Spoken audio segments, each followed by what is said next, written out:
Coming up next on Passion Struck. The fact that I could start to implement whether dietary or lifestyle interventions in my own life that might not with 100% certainty prevent me from ever developing a condition like Alzheimer's disease or Parkinson's disease, but could, according to the best available evidence, lower or minimize my risk for these conditions. Well, that was a really powerful call to action for me. What if I could get this information out to the public at large that, hey, these conditions, which we tend to assume are inevitable, dare I say, natural aspects of aging or inherited, if none of those are in fact the case, and we can actually take steps today to improve our odds 10, 20, 30 years down the line, well, then that was something that I felt really inspired to do. Welcome to Passion Struck. Hi, I'm your host, John R. Miles, and on the show, we decipher the secrets, tips, and guidance of the world's most inspiring people and turn their wisdom into practical advice for you and those around you. Our mission is to help you unlock the power of intentionality so that you can become the best version of yourself. If you're new to the show, I offer advice and answer listener questions on Fridays. We have long-form interviews the rest of the week with guests ranging from astronauts to authors, CEOs, creators, innovators, scientists, military leaders, visionaries, and athletes. Now, let's go out there and become Passion Struck.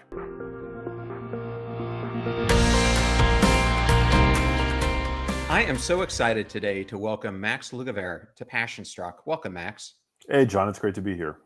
Max, thanks so much for joining us on Passion Struck. As I mentioned to you, I've been a huge fan of The Genius Life, all your books, and the podcast, the documentaries that you've done, including your newest one, which we're going to get into today. Your journey is such an incredible example of turning pain into a purpose-driven mission that has ended up impacting so many lives. So that's where I want to start. I want to go to what ignited your journey for you, your mother's diagnosis and the profound effect it had on your life. Can you take us back to 2011 when everything changed for you and share how it's ended up shaping the direction not only of your work, but your life? Yeah, absolutely, John. That's a great place to start. People often ask me my why. What is the purpose, the mission behind everything that I seem to put out into the world? And it really all comes back to my mother. Now, I was raised in a very small family, oldest child. I've got two younger siblings, and I don't have much of an extended family. It was really just me, my mom, my dad, and my two younger brothers. And I had always been interested in health and nutrition. That was an interest that began in high school for me. But it was very much one that was rooted in, I think, vanity, fitness, performance, all the kinds of things that a young, insecure high schooler gets interested in as a way of alleviating some of the social pressures that we all feel growing up. And that led to me starting college on a path to go into medicine. But ultimately, I realized that I was a storyteller and I had creative chops, and I really appreciated learning that about myself halfway through college. And that led to me getting a job as a journalist, working for a TV network in the United States called Current TV for many years. I did that straight out of college, and that took me up until around 2011. And then it was then in my personal life where my mom, somebody who meant the world to me, the most important person in my life by a long shot, started to display the earliest symptoms of what would ultimately be diagnosed as a rare and incurable form of dementia called Lewy body dementia. She was 58 years old at the time. She, was still very much in the prime of her life. She was a woman who ran a business and who raised three kids, and really was an incredible matriarch. And at 58, she started to complain of brain fog. She started to experience and express confusion when articulating seemingly simple ideas and thoughts. And in tandem with that, there was a change to her gait. She started to have movement symptoms. And for me, somebody who's a non-academic, not a medical doctor, it took me completely off guard. But ultimately, I chalked up what I was seeing and what I was hearing to aging. Just as simple as that. Just par for the course of getting older. But it became increasingly serious, and it became something that was increasingly talked about around the dinner table or when I would call my mom to catch up with her because I had been living in Los Angeles at the time. And ultimately, I realized that I needed to step in and start accompanying my mom to her doctor's appointments to try to better understand what it was that she was experiencing. And part of this was because when I was growing up, if I had so much as a cough, within moments, seemingly, I would be sitting in a pediatrician's office with my mom. My mom was very hands-on with my childhood. She always took an active interest in, my health, how I was feeling. When my mom became sick, I was the only person really in my family with this background interest in health and nutrition to the degree that when I started college, I was on a pre-med track. I realized that I really needed to be there with her because, I mean, as anybody who's ever experienced chronic illness knows, disease is a very frustrating and alienating place. It can be confusing, it can be scary, and it becomes difficult, given all those emotions, to advocate for yourself when you're in that doctor's office. Physicians typically give you 10 to 15 minutes these days if you're lucky. And so I flew back to New York and I started going with my mom to doctor's visits. And ultimately, we had to take a trip to the Cleveland Clinic in Ohio, where for the first time, my mom was prescribed drugs for both Alzheimer's disease and Parkinson's disease. Because Lewy body dementia, for anybody who's unfamiliar with it, it's like having both Alzheimer's disease and Parkinson's disease at the same time. And that moment to me, when my mom was given that initial diagnosis, murky as it was, even in those early days, Googling those drugs and reading their phrases would stand out to me, like no disease modifying effect. And, that these conditions, whether Alzheimer's disease or Parkinson's disease, that they were terminal conditions, ultimately incurable conditions, progressive neurodegenerative conditions. That was the first time in my life that I'd ever had a panic attack. And I've always been a pretty even keeled guy, very rational, very reasonable. That was like an atom bomb going off in my world. And I was in my late 20s at the time, mid to late 20s. And I had other career interests, I had other passions, but in one fell swoop, for me, everything, my entire purpose, I felt, on this planet was to understand to the best of my ability why my mom developed what she had developed, to understand, to wrap my head around what might be done to help her from a holistic standpoint. Because, I mean, from day one, I had the recognition that these drugs had no disease modifying effect. And then ultimately to do what I could to prevent this from ever happening to me, because I realized for the first time that I had a risk factor now. And so the more I would learn, the more I would feel compelled to share. Really, I mean, at its core, it was about self interest. It was about how to improve my mom's life, how to potentially slow or stop this from progressing in her, which I unfortunately wasn't able to do, but then also to prevent this from happening to others that I care about. And the more I would learn, the more I felt compelled to share, in part because the best way to learn anything is to teach. And I realized very early on that I was talking about something that really nobody else was talking about. And it started to snowball and gather traction. And the more I would learn, the more I would share, and the more people would be interested in what I had to say about this topic, which I was discussing through a lens that, again, nobody else was talking about: dementia through the lens of prevention. And it really galvanized for me what I feel like is my life's mission and purpose. And it's obviously led to this body of work, which you've referenced, John, but it all comes back to me, to my why. Everything that I do, everything that I put out, I envision, in a way, somebody on the other end of the screen being like my mom, confused, scared, worried about their cognitive health or the health of their loved ones. And it's a really powerful filter through which to view wellness and nutrition and all these things that we now are seemingly inundated with, these topics which now seem to, well, especially now at the public stage, seem to dominate public discourse in many ways. And we've seen the rise of the wellness industry. But for me, it was never about a commercial interest or anything like that. It was really about just doing the best that I could do for my mom. Well, thanks for going into that. And it's interesting. You and I share a lot of commonalities, even though we've gone about it a different way. We've both ended up getting into the health sphere because of personal stories, personal things that have happened. For me, I remember you probably know Stephen Cabral. Stephen was the Cabral Concept is his podcast, and he was interviewing me. He goes, John, how in the heck did you get to be one of the top health podcasts? And I said, it was me search. I had in the military and outside of the military had a number of traumatic brain injuries. And I was starting to have cognitive decline and fog and everything else. To me, it started to come down to the choices that I was making. I could choose to eat better. I could choose to get more sleep. I could choose not to drink alcohol. I could choose to exercise regularly. I could choose to take more omega 3s, et cetera, et cetera, et cetera. And those choices were all leading me to a better outcome. And the more I doubled down on them, the better I felt, and eventually overcame a lot of the symptoms that I was feeling. And then uh, I tack onto that, my sister at 46 then was diagnosed with pancreatic cancer.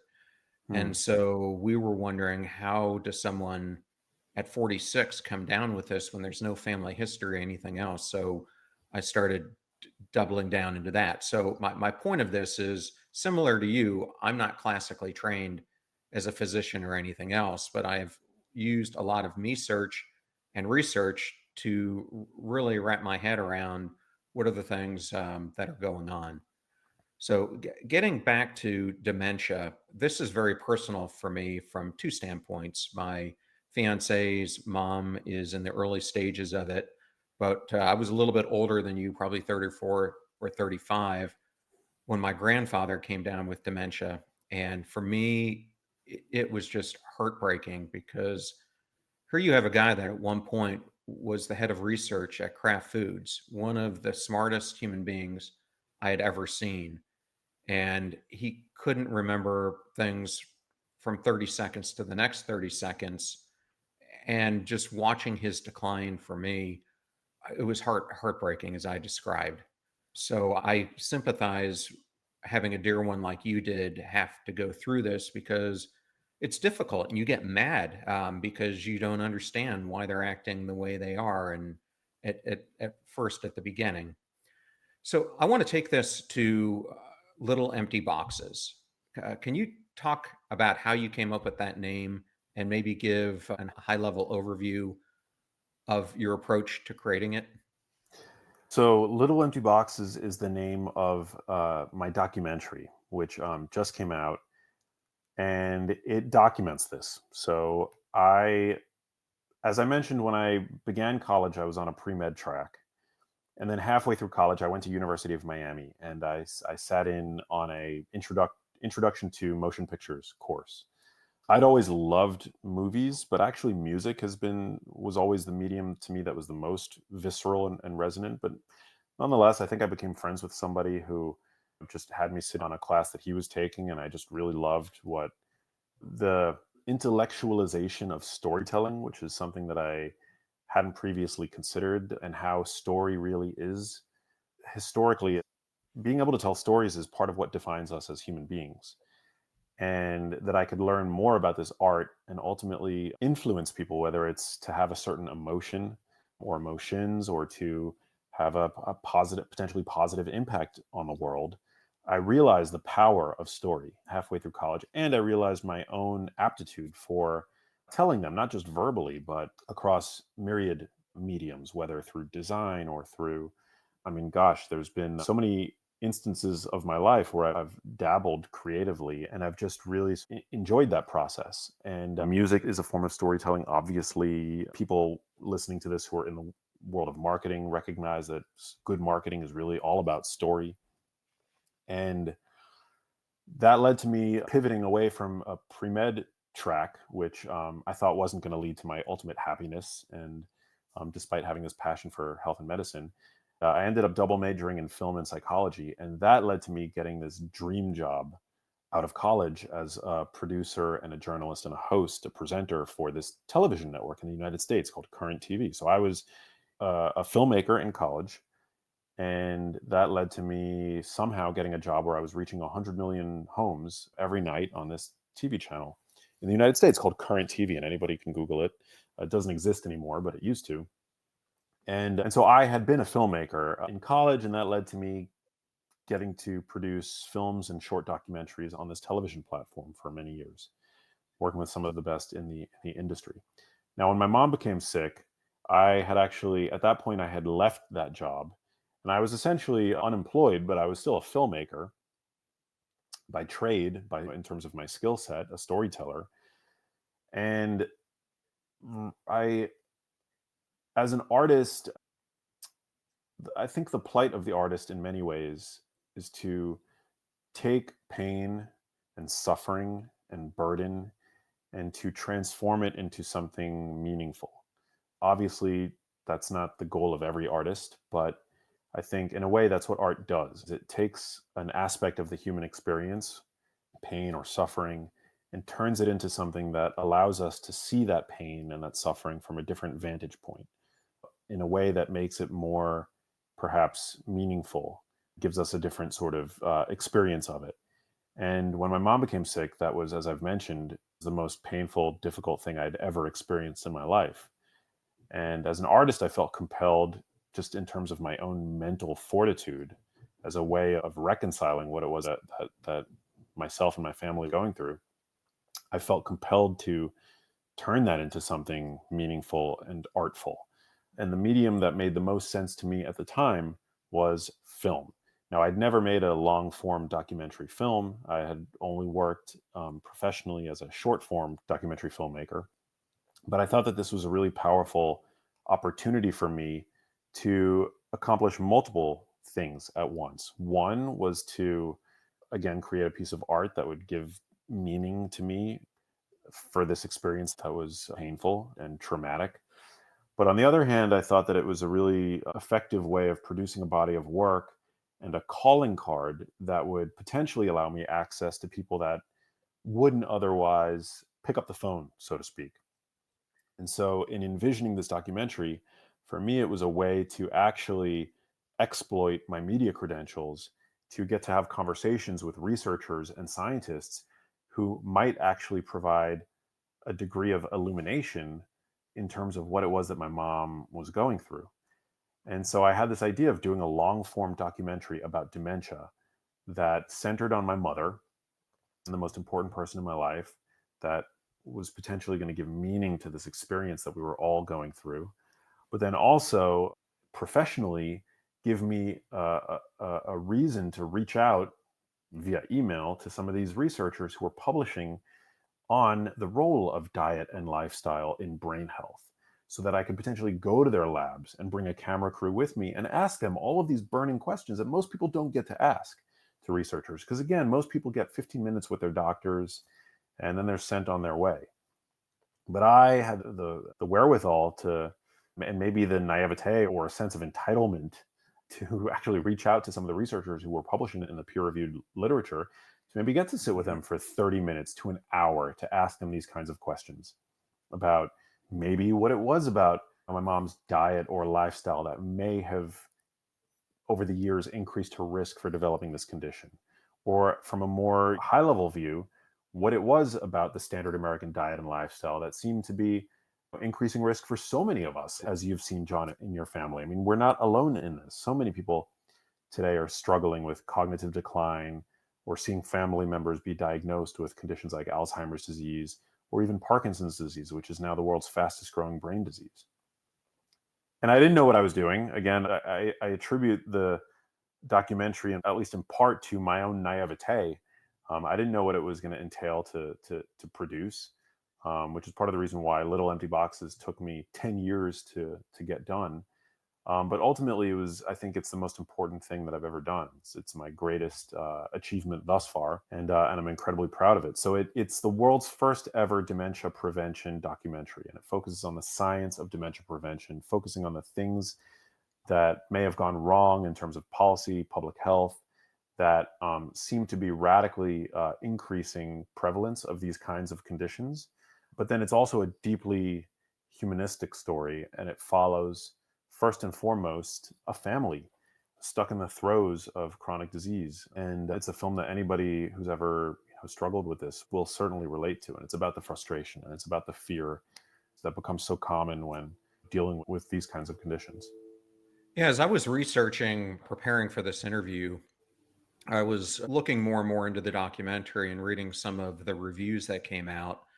And one that caught my attention was in IndieWire, and it says, "You attempt to find the root cause of your mom's dementia, but the documentary ends up shedding light on how helpless we ultimately are when decline comes for us." And I thought the way that they phrased this was really unfair because I don't think that's what you're trying to portray with the film at all or your work. I think you, like I, were trying to tell how people to live differently so that they can take steps to prevent it coming in the first place. Is that a better way to think of it? And that is, I wouldn't categorize it as unfair. I think it's honest in the sense that I really wasn't able to find anything to save my mom, so to speak, even though that was my intent. Ultimately, my mom's health continued to decline. And that's why I've become so fixated on the notion of prevention, because I learned that these conditions begin decades prior to the onset of symptoms. And so for me, it's about getting this message out to people who are not yet affected so that they can perhaps steer the ship in a different direction. But yeah, just to go on a brief little tangent, we did a theatrical release for the film in the United States, and we attempted to do a traditional sort of release in which we were going to try to get reviews about the film written up. And, that was a really interesting experience. And I would say that the reviews, we have a 100% audience score on Rotten Tomatoes. And people who watch the film really understand was that I was trying to accomplish. And on IMDb, the score is, I think it's between 8 and 9 out of 10. I mean, the vast majority of reviews have been overwhelmingly positive and receptive to the mission of the film. But when you're putting a film on a desk of critics, right, you have no idea how they're going to respond to the film, particularly a film that covers a topic that can be incredibly polarizing, as I've discovered over the past decade of my life immersed in this space. And there was a degree of heartbreak that I felt for a very small portion of reviewers who thought that the film was, like a stealth health documentary. And that was really heartbreaking to me because the film really, it's about my mom. And we present ideas in the film, as the IndieWire review picked up on, but there is no silver bullet that's presented. There is no magical diet protocol that's presented to prevent these conditions. I mean, the film explores, I think, really important ideas, and some ideas that are possibly even a little bit outside of the box. But I think that's important because this is a condition where we do need to look for answers, I think, in places that are perhaps less conventional. 99.6% fail rate. And we see widespread fraud, even within the field of Alzheimer's disease, showing us that a lot of the science that's been put out over the past few decades has actually been fraudulent, which pains me to say, but this is well documented, published in the magazine Science, which is a highly credible paper. So, there's widespread fraud in the field of Alzheimer's disease. It takes 17 years on average for just a proportion of what's discovered in science to be put into day-to-day clinical practice.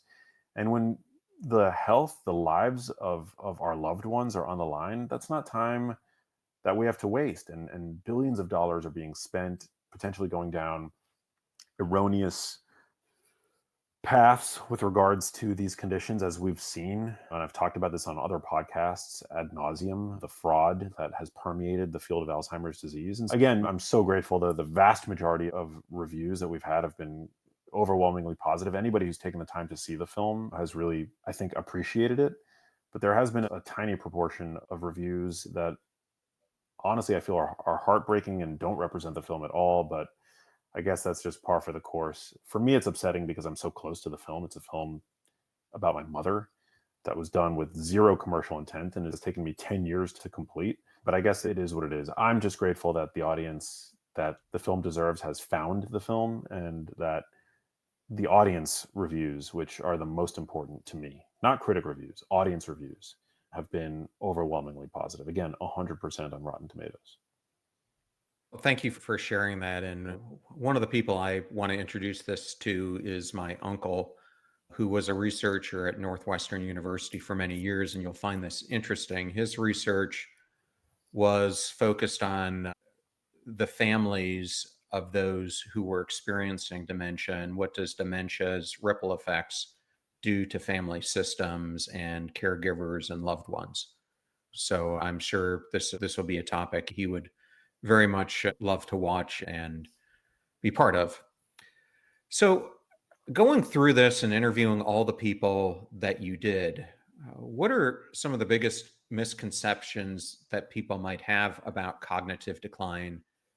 And how did you aim to address or correct those narratives? I think there are a few misconceptions. When starting out, I realized that if I could do anything, it was to correct. And these are misconceptions that I identified, at least in part because they were misconceptions that I myself had harbored. One is that these conditions are genetic, that they're inherited, which I learned very early on was not, in fact, the case for the vast majority of cases. And this became viscerally apparent to me when I realized that my maternal grandmother, my mom's mom, lived until 96 and was cognitively intact until the very end. And in fact, my grandmother was living with my mom. And there were a good number of years prior to my grandmother's passing where my grandmother's cognition was better than my mother's. And my grandmother was 30 to 40 years her senior. And so that was very odd that my grandmother was cognitively perfectly healthy and sharp. And her daughter was actually the one who was succumbing to dementia, this condition that we often associate with older people. To me, the question became very early on, what changed? Like, what changed in between my grandmother's generation and my mother's that led to my mom developing this condition, and yet my grandmother was seemingly inoculated against it? Another misconception that I had was that these conditions were diseases of aging, that they were a natural part of the aging process, which again, using my own grandmother as an anecdote, didn't seem to be the case. And my mom was very young. And then finally, I think I learned that one of the things that makes these conditions so hard to treat once they've set in is that they begin years, if not decades, prior to the onset of symptoms. Similar to heart disease, cancer, I mean, these conditions don't begin overnight. They're simmering under the surface preclinically for decades. And so that gives us a really powerful window of opportunity to change the course of our cognitive destiny. And I realized that I was only interested in these topics because I was seeing it up close and personal with a loved one who had the condition. But the fact that I could start to implement whether dietary or lifestyle interventions in my own life that might not with 100% certainty prevent me from ever developing a condition like Alzheimer's disease or Parkinson's disease, but could, according to the best available evidence, lower or minimize my risk for these conditions. Well, that was a really powerful call to action for me. But the only reason why I was interested in taking those steps was because I had a loved one with the condition.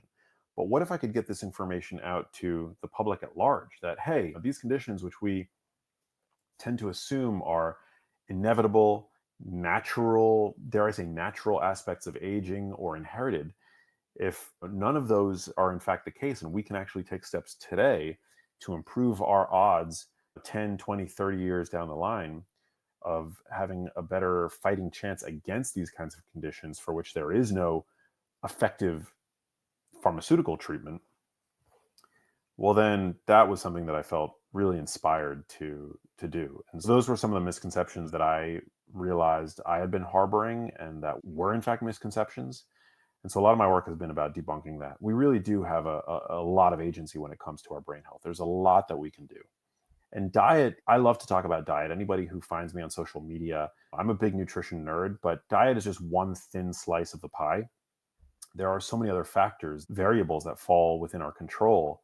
And so being a sort of walking meta-analysis for this topic has become one of my missions. And all that is to say that there is a lot that we can do, whether it's diet, whether it's lifestyle, whether it's various medical risk factors that we can attend to.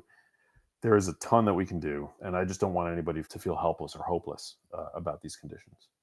Okay. And Max, I have a follow-up question for you around these misconceptions, but I'm going to spin this a little bit different way. One of your major goals has been to make brain health a topic of interest for younger audiences. Um, and you've just talked about how over time we have the opportunity to change our trajectory, which is something I completely support as well. Why is it so critical for people in their 20s and 30s to take proactive steps now? And where would be some of the easiest starting points for them to focus on? One of the things that I think is really important to wrap your head around is that these are conditions of midlife with symptoms that appear in late life. And this was actually one of the reasons why I decided to undertake writing a book.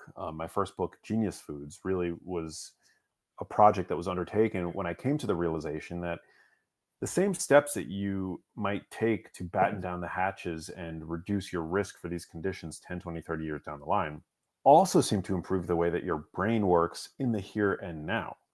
So while I would understand why a 20 or 30-year-old might not be all that concerned with dementia during this phase of life, there's now a burgeoning field of science known as nutritional psychiatry, which makes the connection between our diets and our lifestyles, well, specifically our diets, and the way that our brains work, our ability to show up in the world, our ability to focus, pay attention, tune out impulses, to have better mental health with regards to anxiety and depression. This field of nutritional psychiatry is incredibly exciting because depression, I think for many people, we tend to feel a sense of depression happening to us or a sense of perhaps moral failure around depression. But depression is natural. And there are many aspects of, I think, modern life that are pulling the trigger for so many of us with regards to these kinds of mental health conditions. I mean, today, so many of us are suffering from diseases of despair. And certainly there are aspects of life that will lead to depression. I was certainly very depressed during a lot of the time that my mom was suffering with this condition, particularly at the onset and as well as at the end of her life. But also much of how we treat ourselves today, whether we're talking about overly sedentary lifestyles or diets that are replete with ultra processed foods. I mean, for many, maybe not all, but for many people, do actually elicit feelings of dour mood, of anxiety. And so to me, that was the real value add for younger people in their 20s and 30s who are really maybe just beginning their careers or are starting to see repercussions of their diets and their lifestyles in terms of their mental health. That there really is an empowering story here, and that the same steps that you might take to reduce your risk for these kinds of conditions in midlife actually also seem to improve quality of life when young. And so that's why I actually named my first book Genius Foods as opposed to the dementia prevention foods, because eating foods like, for example, avocado actually improve cognitive function. I mean, for example, avocado consumers seem to have better cognitive function across myriad cognitive domains than avocado non-consumers. And that's an observational study, but mechanistically, it makes perfect sense when you consider the micronutrients and the phytonutrients that avocados contain. And that's just one example. Blueberries are another example of a food that we know directly supports cognitive health.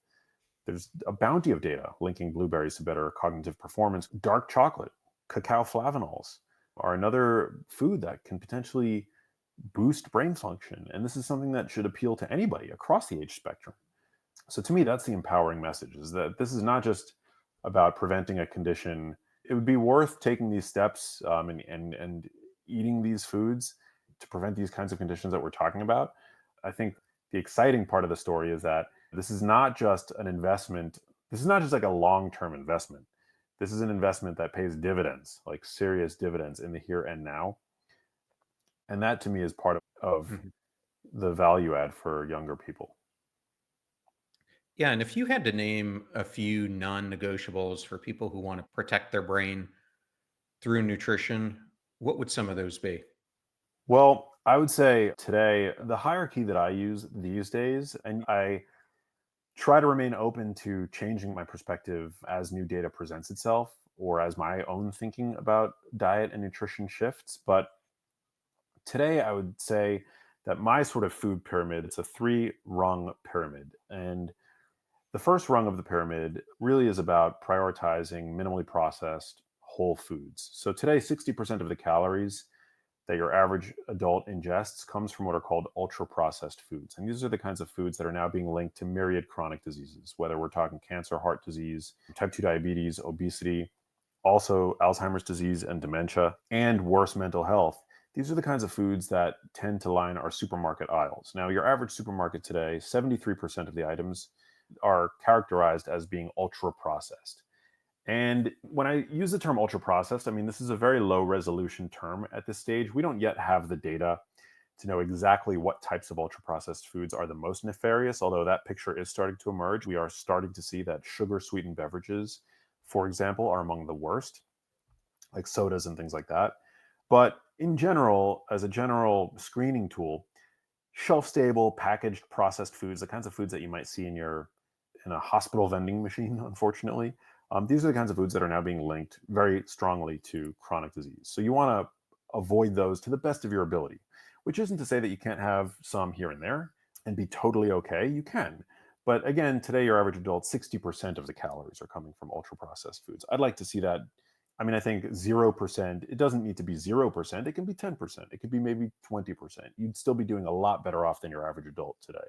But So you want think of that, think of that another way is if you go in the supermarket, shop around the center of the store, on the shop around it. periphery of the store. Yeah, on the periphery. Yes, exactly. And ultra processed foods, I mean, these are the cakes, the chips, the crackers, the confectionery products, even commercial breads these days, frozen foods. I'm not talking about frozen fruits and vegetables. I'm talking about mixed dishes and essentially convenience foods that are loaded with preservatives that are usually nutrient depleted. Fried foods are a good example of ultra processed foods that you want to typically avoid unless you're frying them yourself. And a good heuristic for an ultra processed food is a food that you couldn't possibly make in your own kitchen if you tried. So these are foods that need to be made at commercial scale and couldn't be replicated at home unless you try. They use additives that are not typically found in an average kitchen. You want to prioritize the minimally processed foods. I don't think that we should be extremists about our food choices. Now, obviously, there are a lot of people today that have adopted carnivore style diets, and many people are on, for various reasons, plant only diets, vegan diets, and things like that. I don't think that either extreme approach is ideal. And I think there's value to be gained from both sides of the aisle, so to speak. And so for me, integrating both animal source foods like grass fed, grass finished beef, free range eggs, free range chicken, there are lots of benefits to integrating those kinds of foods.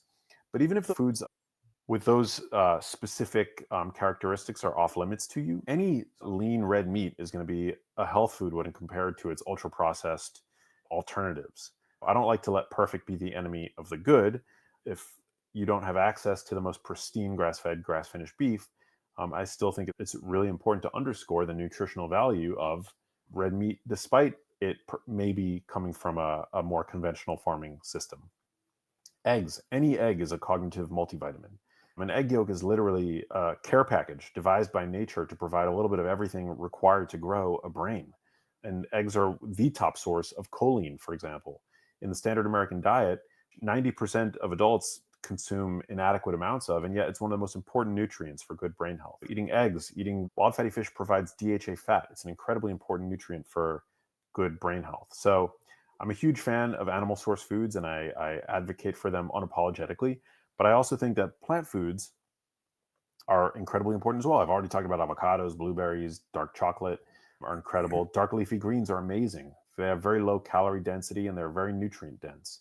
Integrating both foods of plant and animal origin, I think, is incredibly important. And then the top rung of my food pyramid to really get granular is to prioritize protein. And that's something that I might not have said 5 years ago, but I do think that there's tremendous value from the standpoint of aging and longevity and also of brain health specifically. Now, data is starting to show of prioritizing protein in your diet. It's the best way to maintain muscle as we get older, which becomes increasingly difficult. And when we prioritize protein in our diets, Protein-rich foods like red meat and eggs, they're not just valuable for the protein that they contain, they also contain myriad essential micronutrients. Again, choline, which I've mentioned, but zinc, like vitamin B12, iron, for example, creatine, which is concentrated in red meat and fish. And so I think that by prioritizing protein, I think it's a fantastic strategy. And there's essentially no downside to even over consuming protein, because it's in part one of the reasons why it's, I think, valuable to prioritize protein is because it's so satiating. It's the most satiating macronutrient. And we live in a time now where 2/3 of adults are either overweight or obese. So this ultimately comes down to a satiety problem, that our diets are predominated by foods that are minimally satiating. So by prioritizing protein, you're not only prioritizing the most satiating macronutrient, it's going to fill you up more effectively, carbohydrate and fat predominant foods. These foods also tend to bring along with the protein, the amino acids, really important micronutrients that directly support healthy aging. So I think that's a fantastic strategy, and there's no downside to overconsuming it for somebody with healthy kidneys. There's no negative impact on kidney health. The potential downside of underconsuming it, well, there are a lot. You will tend to underconsume protein, which is a very important micronutrient, of course, but also the micronutrients that come alongside of it. Or this is known as the protein leverage hypothesis, which gives a rationale for that phenomena. And so, yeah, that's just scratching the surface, but those are the three rungs of my food pyramid, so to speak. Well, Max, I'm just going to give a shout out to the audience that if they want to dive deeper into some of the topics that you discussed earlier this year, I did a whole bunch of interviews covering all sides of this. Gabrielle Lyon really did deep dive on protein. I had Terry Walls and Morley Robbins, Cynthia Thurlow, Chris Kenobi, Eric Edmeades, talking about many of the other things that you covered. Max, if there's one mindset shift or habit for someone who's listened to today's episode, you hope that listener adopts after hearing our episode, what would it be? I think it's important to remain open-minded and to never let go of that student mindset, to always be learning and seeking out answers and better answers, and to always be willing to pivot when new data presents itself. Just to always be learning, sharing, and improving, and having a growth mindset about things. I think that's really important. When my mom became sick, I didn't sit idly on my hands and take a passive approach. I took an active approach in her health. And in so doing, I learned more than I ever thought I would about these kinds of conditions, which so many people seem to be suffering from. The mindset that I credit, despite the fact that I hadn't gone down this traditional path, I felt entitled to answers. And that entitlement compelled me forward to ask questions that I might have felt I wasn't able to ask had I had a different mindset about them, of exclusion, where I'm not a medical doctor or an academic scientist. I should just assume that these questions are being asked by the so-called experts. But no, I think we should all, there's a degree of entitlement that I think you have to have. Malcolm Gladwell talks about this in his book, I believe it was Outliers, where he talks about the value of having a sort of entitled mindset. And yeah, it's been the world to me, and it's helped my family immensely, not always in the ways that I would hope it to have helped. But I think my family's better off for it, and I'm certainly better off for it. And getting to have conversations with you to such a large audience, John, I think in a small way, it's made the world better off for it as well. I'm just grateful. Well, Max, it's been a pleasure to have you on the show today. Where can our audience go to learn more about your work, whether it's your books, podcast, or Little Empty Boxes? Well, first and foremost, I would love for people to watch Little Empty Boxes. It's now available on Amazon Prime in the US, on Apple TV, and for anybody who is outside of the US, it's at littleemptyboxes.com. And yeah, it's a real movie, so people can watch it tonight if they so choose. For a real deep dive into any of these topics from a scientific standpoint, my first book, Genius Foods, is a great starting place. It's a literal owner's manual for the human brain. And then I cover a lot of these topics regularly on my own podcast, which is called The Genius Life. Max, thank you so much for being here. As a long-term fan of your work, it's truly an honor to have you on the show. Thanks so much, John. It was a real privilege.